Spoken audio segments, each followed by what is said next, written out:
नमस्ते. सर्वात पहिल्यांदा आपल्याला या रायफलची माहिती देत आहोत आम्ही. तर ही 12 बोर पंप ॲक्शन गन, या रायफलचं नाव आहे 12 बोर पंप ॲक्शन गन. पहिल्यांदा आपण ह्याला हे जे रेबिन दिसते ह्याला रेबिन म्हणायचं नाही, तर ही सेलिंग आहे. ह्याला सेलिंग असे म्हणतात. त्यानंतर ह्याला खालच्या साईडला बट असे म्हणतात. तसेच ह्याला स्टिकर म्हणतात. ज्यावेळेस आपण खटका मारतो यानी की फायर करतो, जो उंगली ठेवली जाते त्याला आपण स्टिकर म्हणतात. त्याच्यावरच्याच बॅक साईडला आपण स्टिकर गार्ड असे म्हणतो. त्यानंतर ह्याला सेफ्टी पिन म्हणतात. ज्यावेळेस आपण फायर करतो त्यावेळेस ही पिन पुढे ढकलली जाते, त्यावर फायरिंग केली जाते.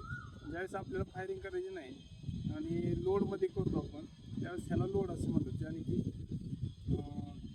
लोड केली जाते, म्हणजे सेफ्टी पिन आहे, लॉक. त्यानंतर ह्याला सेफ्टी लॉक असे म्हणतात.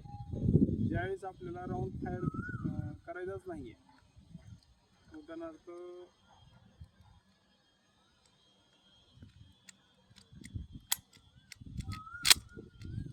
आता हा राऊंड ह्या बॅरलमध्ये आला. आता आपल्याला सांगितलं की फायर करायचं नाही, राऊंड वापस काढायचा आहे. त्यावेळेस मग हा सेफ्टी पिन जो दिला जातो, तो सेफ्टी पिन दाबला जाईल. त्यानंतर हा असा रिटर्न माघारी घेऊन ह्या बॅरलमधून काडतूस बाहेर फेकला जाईल. त्यानंतर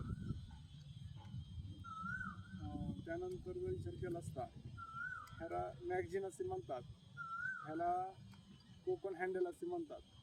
त्याच्यानंतर ह्याला बॅरल असे म्हणतात. ह्या बॅरलचा जो होल आहे हा 12 mm चा आहे.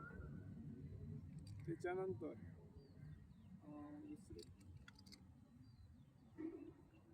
आणि हे ह्याची थोडी पूर्ण माहिती घ्यावी लागणार आहे.